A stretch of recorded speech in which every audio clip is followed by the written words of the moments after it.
Hey everyone, if you're here with us, I'm guessing you're probably looking for ways to deal with depression. Absolutely.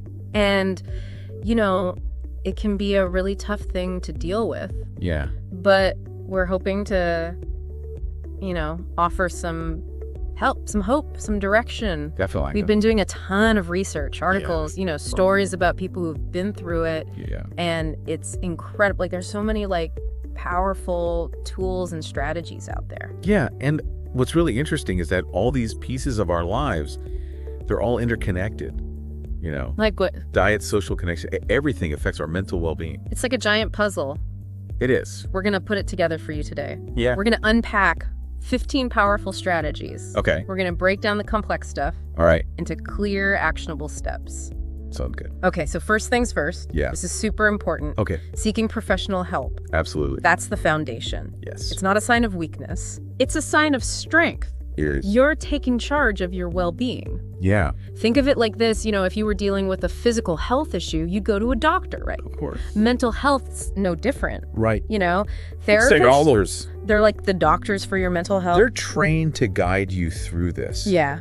And there are different approaches. Like, you've probably heard of CBT. Cognitive behavioral therapy. Yeah. I have heard of that, No. but I'm not exactly sure. Okay, So so what it involves. CBT, it's really about identifying and changing those negative thoughts and behaviors Okay. that contribute to depression. Okay. So you've got all these negative thoughts swirling around. Yeah. CBT gives you the tools to challenge those thoughts, Okay. to reframe them, Yeah. and ultimately to change how you respond to situations. So like rewiring your brain. Exactly. Okay, that makes a lot more sense. Yeah. But sometimes medication might be part of the picture. Yeah. Medication can help regulate brain chemistry Okay. and neurotransmitters that play a role in mood. So it's kind of like Adjusting the levels yeah. of certain chemicals in your brain Okay. to help restore balance. That makes sense. Yeah, definitely something you discuss with a medical professional. Yeah, you want to make sure that you're getting the right treatment for you.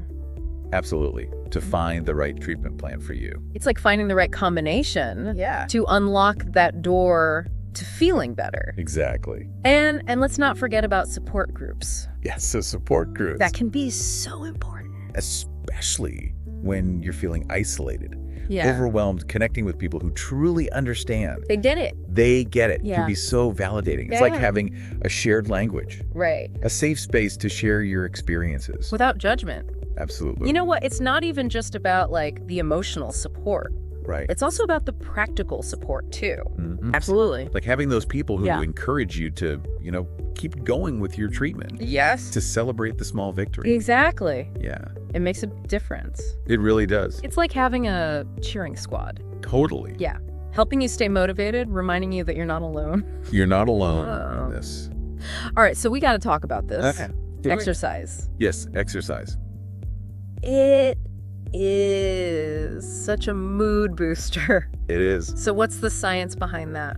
So when you move your body, Mm-hmm. it releases endorphins, Okay. which are your brain's natural feel-good chemicals.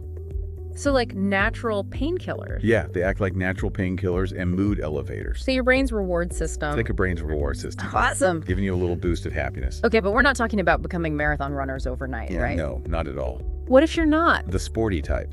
The key is to find something you enjoy. Okay. Something that gets you moving, makes you feel good.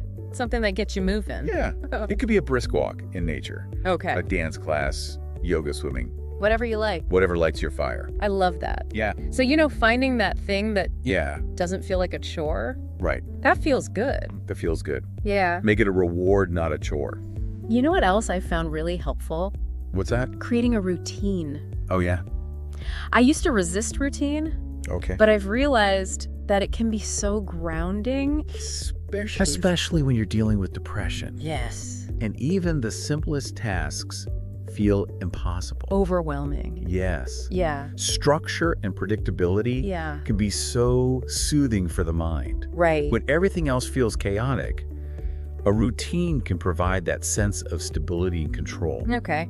Think of it as a framework for your day, Yeah. helping you prioritize self-care, create a rhythm for your well-being. But what if you're not naturally organized? But small. Okay. Focus on the non-negotiable. Like what? Getting enough sleep, Okay. eating regular meals, Yeah. and incorporating those mood-boosting activities. I like extra food. Like exercise. Right.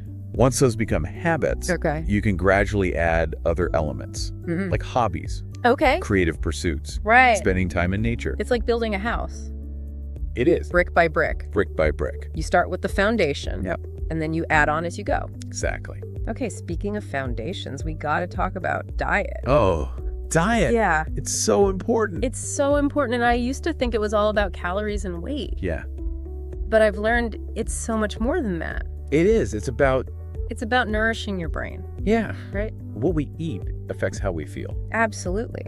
Our brains are incredibly complex organs. Yeah. They require a steady supply of nutrient You function. to function properly. It's like, Think of it like this. If you were building a house, would you use cheap, flimsy materials or high-quality, durable ones? right, the good stuff. The same goes for your brain. Yeah? Feeding it with nutrient-rich foods gives it what it needs. So what are some of those nutrient-rich foods? Foods rich in omega-3 fatty acids, like Uh-uh. salmon, Oh, walnuts, yeah. chia seeds, flax seeds. Wow, so those are really good for you. They're anti-inflammatory Okay. and have been shown to have mood-boosting properties. It's like giving your brain a spa treatment. It is. Okay, and what about other mood-friendly foods? You want a colorful plate. Okay. A colorful plate is a happy plate. Okay. Fruits and vegetables, especially leafy greens. They're packed with vitamins and minerals. They are. What about whole grains? Whole grains are important too, Yeah. providing sustained energy and fiber. Fiber's good for Fiber is good for your gut health. good health. Yeah, Yeah. I know a lot of people don't think about that, Yeah. but there's a growing body of research suggesting that there's a strong connection between our gut microbiome, Which is the trillions of bacteria that live in our digestive system, okay. and our mental health. Okay, this is interesting. Tell me more. Think of your gut as a second brain. Wow. It communicates with your brain Really? through a complex network of nerves and Oh. chemicals. Okay. It influences everything from mood to cognition. So when your gut is healthy, When your gut is healthy and balanced. it sends happy signals to your brain. Exactly. Okay, but when it's out of whack. It can send signals that contribute to anxiety, Oh, wow. depression, and other mental health issues. So how do we keep our gut happy? So a diet rich in fiber is key. Okay. Think fruits, vegetables, Yeah. legumes, whole grains, Okay, those are the things we were talking about. fermented foods Yeah. like yogurt, Okay. kefir, Yeah. sauerkraut. Okay. They're great because they introduce those beneficial bacteria into your gut. And limit processed foods, sugar, Russ, limit those. artificial sweeteners. Yes, because those can disrupt the balance of your gut microbiome. So it's like creating a thriving ecosystem It is. in your gut. It is. Okay, and speaking of things that need balance, let's talk about sleep. Yes. Sleep, So important. absolutely crucial. I know, when I don't sleep well, I am Yeah. a mess. Everything feels harder. Everything feels harder. Yes, Oh. my mood tanks. Sleep is absolutely crucial for mental health. Yeah. Think of it as your brain's nightly reset button. Okay. During sleep, your brain processes emotions, consolidates memories, and repairs itself. So it's doing a lot of work. It's doing a lot of work while we're sleeping. Yes. And when you don't get enough sleep, everything gets thrown off. What is the magic number Most adults when it comes to sleep? need between 7 and 9 hours Oh, hi. of quality sleep per night. Quality sleep. Quality sleep. What does that even mean? Think of it as sleep that is deep, restorative, and uninterrupted. Okay. It's that sleep where you wake up feeling refreshed and energized. Yeah. Not groggy and drained. Like you could conquer the world. Exactly. Okay, so how do we get that kind of sleep? Creating a conducive sleep environment is key. Okay, so what does that look like? You want your bedroom to be dark, quiet, and cool. Dark, quiet, and cool. Think cave-like. Okay, Light can disrupt your sleep cycle. I see. So invest in blackout curtains or an eye mask. Okay. Noise can also be a major sleep disruptor. So earplugs might be helpful if you live in a noisy environment. Yeah, that makes sense. And temperature plays a role, too. Okay. A slightly cooler room is ideal for sleep. So not too hot, not too cold? Not too hot, not too cold. Just right. Just right. Okay, what else can we do? Consistency is key. Okay. Try to go to bed and wake up around the same time each day, Even on the weekends. even on the weekends. This is tough, It can be tough. but I know it's good for you. It is good for you. Right? It helps regulate your body's natural sleep-wake cycle, Yeah. making it easier to fall asleep And wake up feeling refreshed. and wake up feeling refreshed. Okay, and what about like caffeine and alcohol? Avoiding caffeine and alcohol before bed is crucial. Why is that? Caffeine is a stimulant that can keep you awake. Yeah. And while alcohol might make you feel sleepy initially, Yeah. it can disrupt your sleep later in the night. Oh, so it's not really helping you. Not really helping you. Okay. So you're setting the stage for sleep success. Creating the ideal condition. Creating those ideal conditions For our body and mind to unwind. to unwind and recharge. But what about screens? Ah, yes. Screens. So we're all, glued to our phones and our computers these days. Yeah, we all are. But I've heard that blue light can really mess with our sleep. You've heard right. Okay. Electronic devices emit blue light, Yeah. which suppresses melatonin production. What is melatonin? Melatonin is the hormone that tells your brain it's time to sleep. Also, it's like the sleep hormone. It is like the sleep hormone. So when we're on our devices... You're giving your brain mixed signals. So using electronic devices before bed can trick your brain into thinking it's daytime. into thinking it's still daytime, Yeah. which makes it harder to fall asleep. So we're creating this cozy atmosphere. Right. We're dimming the lights. Yes. But then we're on our phones and we're like, you're blasting your brain with this wake-up call from our devices. from your devices. So do we have to become like screen-free hermits in the evening? Not necessarily. Okay, good. Just be mindful of your screen time, Okay. especially in the hour or two before bed. Okay. Try reading a book, Right. taking a relaxing bath, or listening to calming music Calming music. instead. I love that. And if you must use electronic devices, Yeah. consider using blue light blocking glasses or apps that filter out blue light. So it's all about creating that healthy balance. It is. We can still enjoy our technology, but we got to give our brains Right? that downtime Yes. to rest and recharge. Absolutely. Okay, you ready for this? I'm ready. Gratitude. Gratitude. I know it's often associated with, Yeah. self-help gurus, but I've learned that it can be so powerful. It can. And it has a really solid scientific basis. It does. So tell me, how does gratitude work its magic on our brains? So when you focus on what you're grateful for, Yeah, your brain releases dopamine and serotonin. those feel-good chemicals. Those feel-good neurotransmitters we Yeah. talked about earlier. Right. It's like giving your brain a little reward, Okay. reinforcing those positive thoughts and emotions. So we're training our brain to focus on the good stuff, We are. even when things are tough. Yes. Okay, but how do you actually practice gratitude? There are a lot of ways. Okay. One popular technique is keeping a gratitude journal. Oh yeah, I've heard of that. Each day, write down 3 things you're grateful for, Big or small? big or small. It could be as simple as a sunny day, It could be. delicious cup of coffee, It could be. a kind gesture Absolutely. from a stranger. It's like a little treasure hunt for good vibes.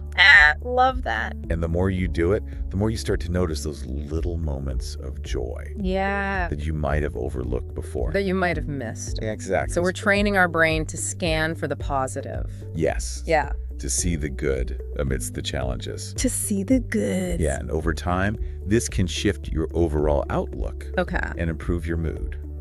So it's like rewiring your brain for happiness. It is. One grateful thought at a time. One grateful thought at a time. I love that. Okay, let's talk about social media. Oh, social media. Blessing and a curse. It can be both. Yeah. It's a great way to connect with people, Yeah, I love that part of it. but it can also be a major source of stress and comparison. So true. It's like everyone's Right. highlighting their highlight reel. Exactly. Yeah. And it's easy to get caught up in this illusion that everyone else is living these perfect, happy lives. Yeah. And we're over here struggling. While we're struggling with our own challenges. Yeah. And this can lead to that downward spiral of negative self-talk and comparison. So what do we do? Do we ditch social media altogether? Not necessarily, Okay, good. but you want to be mindful Okay. of how you use it. Of how you use it. Think of it as a tool. Yeah. And like any tool, it can be used for good or bad. So how do we use it for good? You want to be aware of the content you're consuming. Okay, so like who are you following? Yes, are you following accounts that make you feel inspired and uplifted? Yeah. Or are you following accounts that trigger feelings of envy, comparison, or inadequacy? You know, I have definitely unfollowed Yeah. some accounts that were making me feel bad about myself. It's a good step. And I started following more accounts that promote positivity, Yeah, self-love, that's great. mental well-being. That's a great step. And it's not even just about who you follow. It's Right. also about how you engage with social media. How you engage. Yeah. Are you using it to connect with people In a meaningful way. in a meaningful way? Or are you just mindlessly scrolling? Or are you just mindlessly scrolling? Oh, I am so guilty Yeah. of mindless scrolling. But I'm trying to be more intentional Intentionality is key. about how I use it. Set limits on your screen time, Okay. use it for specific purposes, Yeah. and take regular breaks. Okay. And remember, social media is just a snapshot of people's lives, Yeah. often a curated and edited version. It's not the whole picture. It's not a true reflection of reality. Yeah, it's like we're looking at a carefully staged photograph. Right. We're not seeing the messiness, Exactly. the imperfections Yeah, that make up real life. that make up real life. That make up real life. Okay, let's talk about creative activities. Oh, I love creative activities. I love them too. I always feel so much better Yeah. when I, can get lost Yeah. in a creative pursuit. Absolutely. Whether it's like a mental vacation. It is. Yeah. Painting, Right. writing, Right. playing music, Yeah. even just doodling. I love to doodle. Yeah. It's a way to escape It is. the everyday stresses Yeah. and tap into a different part of your brain. Yes. Creative activities can be incredibly therapeutic. So true. They provide an outlet for self-expression, a way to process emotions, and a break from those negative thought cycles Yeah. that can accompany depression. It's like giving your brain a chance to breathe. It is. Yeah. To play, Being play. to explore without judgment. And it doesn't have to be about, creating a masterpiece. Exactly. Right. It's about the process, the joy of creating something, Exactly. even if it's just for yourself. Even if it's just for you. The goal isn't perfection, it's expression. Yeah. And there's a creative outlet out there for everyone. There is. Whether you're into painting, Music, dance, Yeah. photography, crafting, gardening. Oh, I love to garden. It's a giant buffet of possibilities. It is. And you get to choose what nourishes your soul. I love that. Have you ever noticed how good it feels to help others? Yep. It's like this little mood booster. It is. Yeah. Helping others has been shown to have a profound impact on our well-being. It makes you feel good. It does. And it makes the other person feel good. It does. So win-win. It releases endorphins. Okay? It reduces stress. Uh-huh. It boosts self-esteem. But sometimes when you're struggling with depression, it's hard to Yeah. muster up the energy to help others. That's understandable, but even small acts of kindness Yeah. can make a difference. They really can. It doesn't have to be a grand gesture. Right. It could be as simple as listening to a friend, Yeah. offering a helping hand to a neighbor, or donating to a cause you care about. It's like those little ripples. It is. You know when you drop a pebble into a pond? Exactly. They spread out. Right. Yeah. And so even small acts of kindness can create this ripple effect of positivity. Absolutely. Yeah. And the more you practice kindness, Yeah. the more it becomes a habit, A habit. a way of being in the world. Okay, here's another one that might surprise you. What's that? Learning a new skill. Learning a new skill. I used to think that learning was just something you do in school Right. or for work, but it can be so empowering It can. and mood boosting. Learning keeps our brains active and engaged. It's like a brain workout. It is like a brain workout. Yeah. It challenges us. Right. It helps us grow, and it gives us a sense of accomplishment. So what's one skill you've always wanted to learn? You know, I've always been fascinated by languages. Oh, really? Yeah, I'd love to become fluent in Spanish or French. That's awesome. What about you? I've always wanted to learn to play the guitar. Oh, fun. I think it would be so relaxing and rewarding It would. to just be able to strum out a few chords. Well, there's no time like the present. You're right. Why not start today? I love that. There are so many resources available online, There are. and there are probably even local classes in your area. That's a great idea. Yeah. I'm feeling inspired. Like Yeah. a little seed of possibility has been planted. I love that. All right, let's talk about something that's often overlooked, Okay. but it can have a significant impact on mental health. What's that? The role of alcohol and drugs. Yes. Oh. While alcohol and drugs might seem like a temporary escape Yeah. from difficult emotions, Right. they can actually worsen depression in the long run. It's like borrowing happiness from tomorrow and It's paying a hefty interest rate later on. you are. Yeah. And I know that alcohol can be tricky It can be. because it's often marketed as a social lubricant, Right. a way to relax and unwind. It's supposed to help you relax. Yeah, but it's actually a depressant. It is. And it can exacerbate those feelings of anxiety Yes. and sadness. And sadness. Yeah, and some people might find like a little bit of temporary relief, Right. But the long-term effect, The long-term effects can be devastating. they can be. Yeah, So it's like playing Russian roulette it is. with your mental health. It is. You might get lucky in the short term, but the risks are high. The risks are just too high. The risks are too high. Yeah. And if you're struggling with substance use, it's important to seek professional help. Yeah, There's no shame in asking for support. absolutely not. There are many effective treatments available. Yeah, like therapy, Therapy, medication, support groups. support groups. Yeah, so it's like you have this team of experts in your corner. You do, Yeah. helping you navigate the challenges of recovery It's like trading those temporary escapes Right. for lasting well-being. for lasting well-being. Okay, let's shift gears and talk about nature. Oh, nature. I love nature. Me too. I know when I'm feeling stressed or down, Yeah. nothing beats Yeah, a walk in the park or a hike in the woods. I agree. It's like my whole body, Yeah, my yeah. mind just Yeah. reset. Nature has an incredible ability to soothe and restore us. Why is that? What's going on there? It's a combination of factors. Yeah, being in nature exposes us to sunlight, Yeah. which helps regulate our sleep-wake cycle Right. and boosts serotonin production. And serotonin is one of those feel-good chemicals. It is. Okay, what else? The fresh air, Yeah. the physical activity also contribute to our well-being. Yeah. And there's something about the sights, the sounds and the smells of nature Yeah. that just calm our nervous system. Yeah. It's like nature is whispering. Yeah. Relax, you're safe. Everything's gonna be all right. Exactly. And you don't have to go on a grand adventure Okay. to reap the benefits of nature. Okay. Even a short walk in a nearby park, Okay. tending to a garden, Yeah. or simply sitting under a tree can make a difference. So it's like incorporating Yeah. little doses of nature into our daily lives. Little toasts. Okay, so next time you're feeling stressed or overwhelmed, Yes. step outside. Go outside. Reconnect with nature. Yeah. You might be surprised how much it can help. You might. Yeah. Okay, let's talk about setting realistic goals. Okay. You know, when you're struggling with depression, Yeah. it's easy to feel overwhelmed by even the smallest tasks. I agree. It's like your energy levels are depleted. They are. Yeah.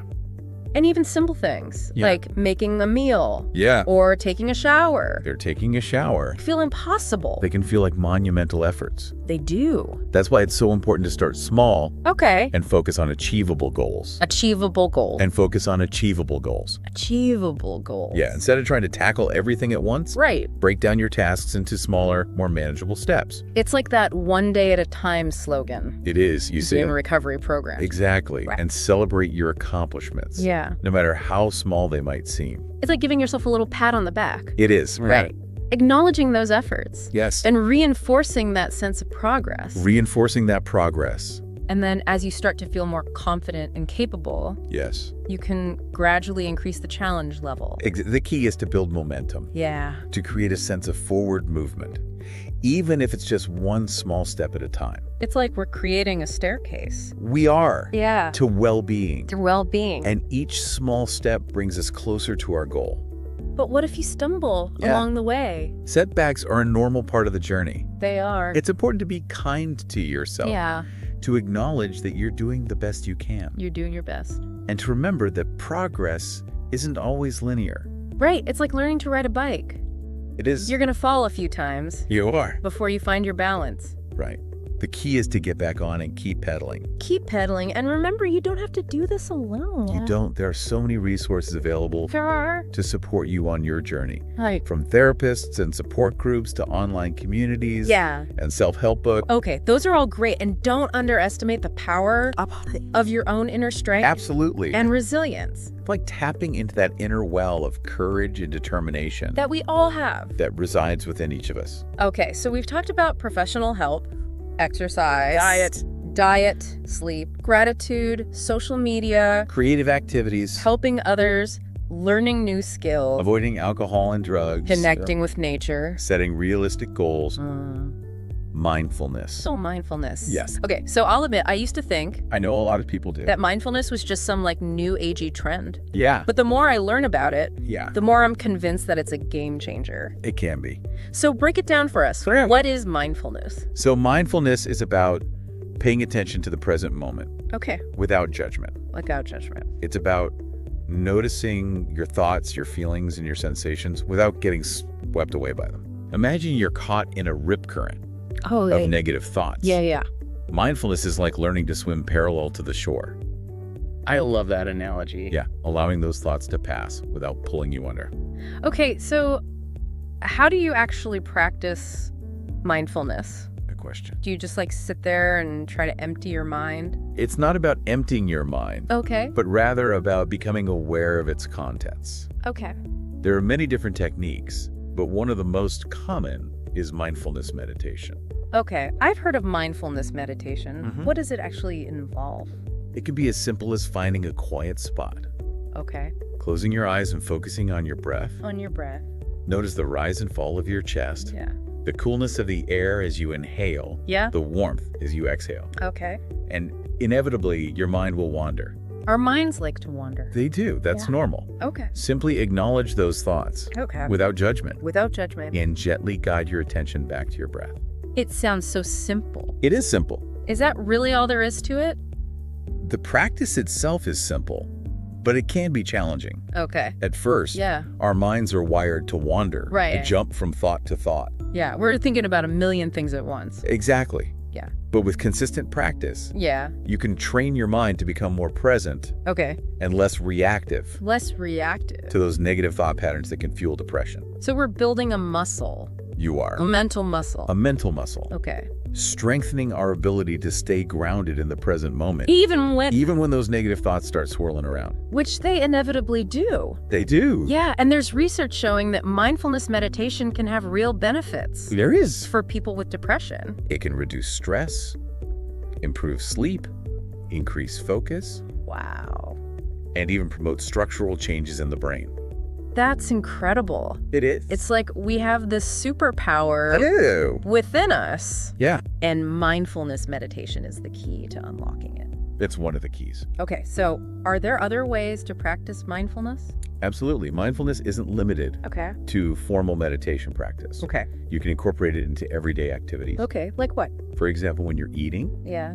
pay attention to the taste, the texture, and the aroma of your food. Okay. When you're walking, Yeah. notice the sensation of your feet on the ground, Uh-huh. the movement of your body, Okay. the sights and sounds around you. So we're engaging all of our senses, You are. bringing our full attention to the present moment. You got it.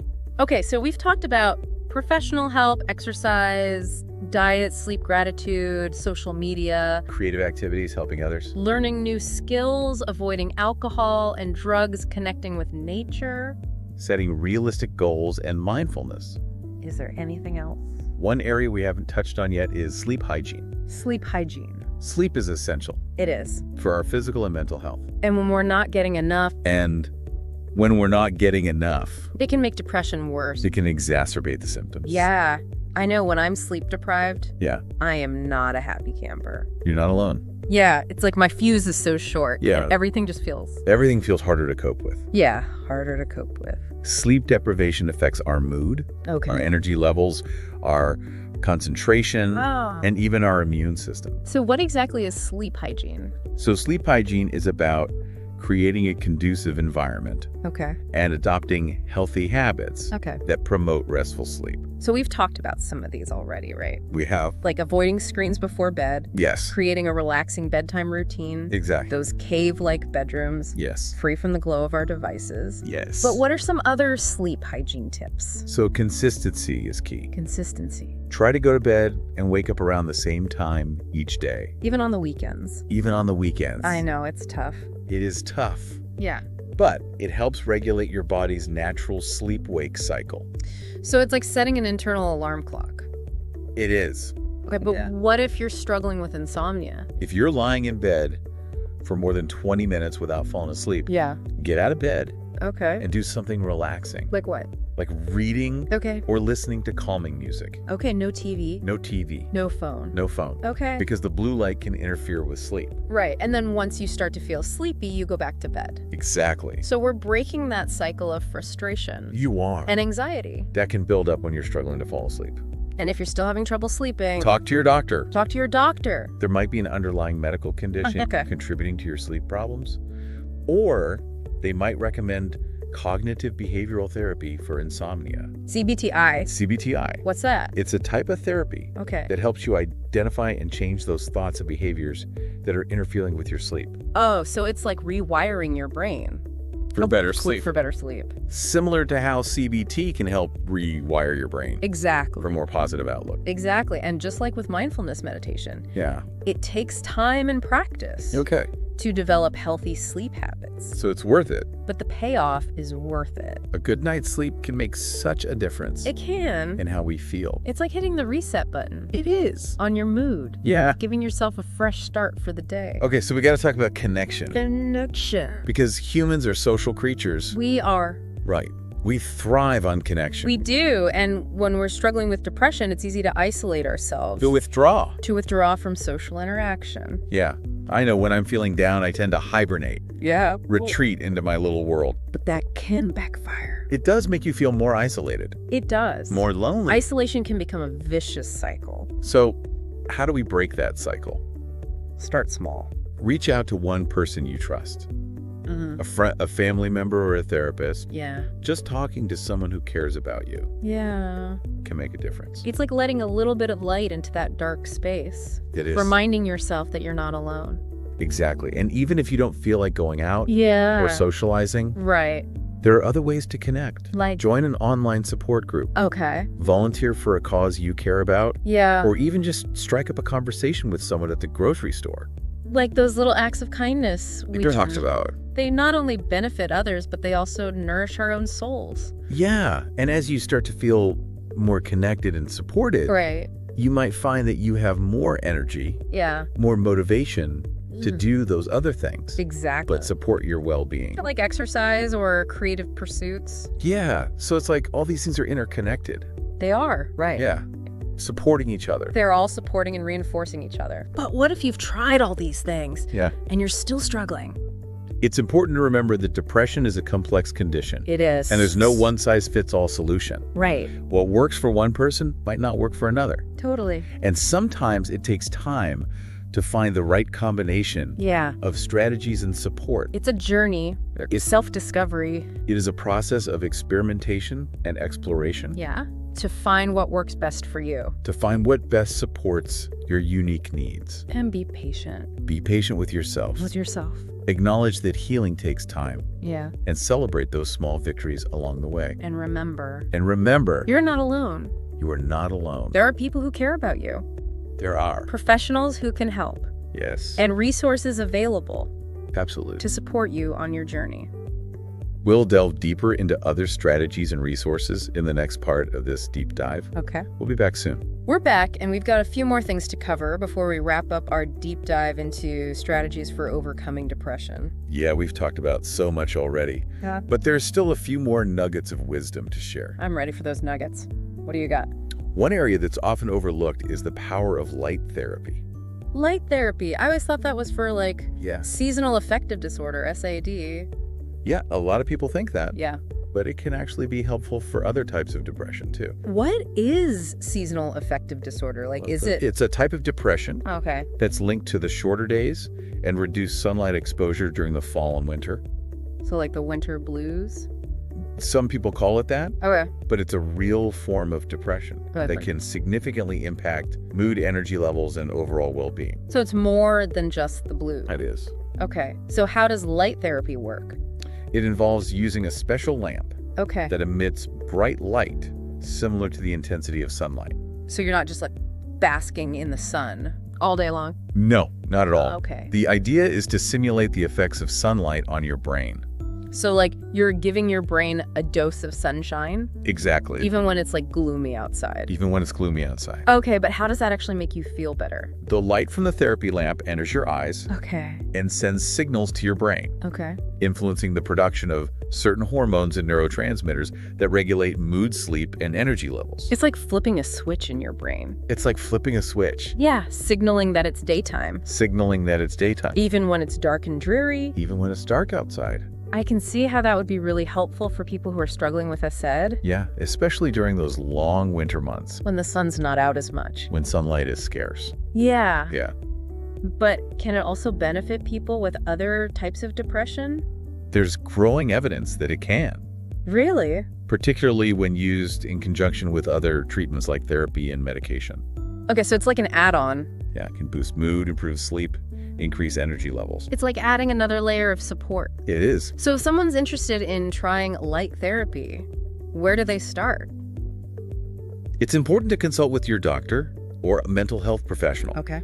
to determine if light therapy is appropriate for you and to get recommendations. On how to use it safely. Exactly. It's like any other medical treatment. It is. You want to make sure you're using it correctly Right. and getting the most benefit. Okay, so speaking of professional guidance, let's talk about therapy again. Therapy is so important.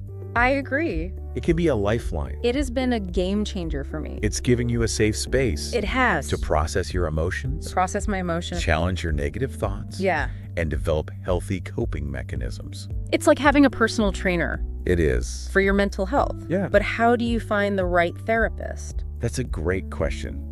Start by asking for referrals from your doctor, friends, or family. You can also search online directories like Psychology Today, Okay. which allow you to filter therapists. Bye. Specialty location insurance coverage. So it's kind of like shopping. It is a little bit like shopping for a new pair of shoes. Yeah, you want to make sure they fit. You want to make sure that it fits your needs. Yeah, your budget. And your budget. What if you can't afford therapy? There are resources available Okay. for people who can't afford traditional therapy. Good. Many community mental health centers offer sliding scale fees Okay. based on income. All right. There are also online therapy platforms that offer more affordable options. So there are options out there? There are. Don't give up Don't give up. on finding support, Absolutely not. even if you're facing financial challenges. And don't underestimate the power of support groups. Support groups are so great. They provide that safe and supportive environment Yeah. where you can connect with others who understand what you're going through. It's like finding your tribe. Yeah. A community of people Who get it, who get it, who've walked in your shoes, who've been there. and who can offer encouragement, empathy, and practical advice. I love that support groups can be so helpful for people who feel isolated Absolutely. or alone. They can provide a sense of belonging, They can. reduce shame, and offer hope that recovery is possible. And as we wrap up our deep dive Yeah. into strategies for overcoming depression, I want to leave our listener with a few final thoughts. Right. Remember that you are not your diagnosis. Yes. Depression is a condition. It is. It does not define you, It does not. and it doesn't have to control your life. Absolutely not. Healing is a journey, not a destination. It is. There will be ups and downs, setbacks, Moments of doubt. moments of doubt. Be kind to yourself. Be kind to yourself. Celebrate your progress. Celebrate your progress. And never give up hope. Never give up hope, and remember that you are worthy. You have love Support and happiness. and happiness. We hope this deep dive has given you some valuable insights, Yeah. some practical strategies to help you on your journey. Absolutely. Remember, there's a whole world of support out there, There is. just waiting to embrace you. So thank you for joining us Thank you for joining us. on this journey. Until next time, be well.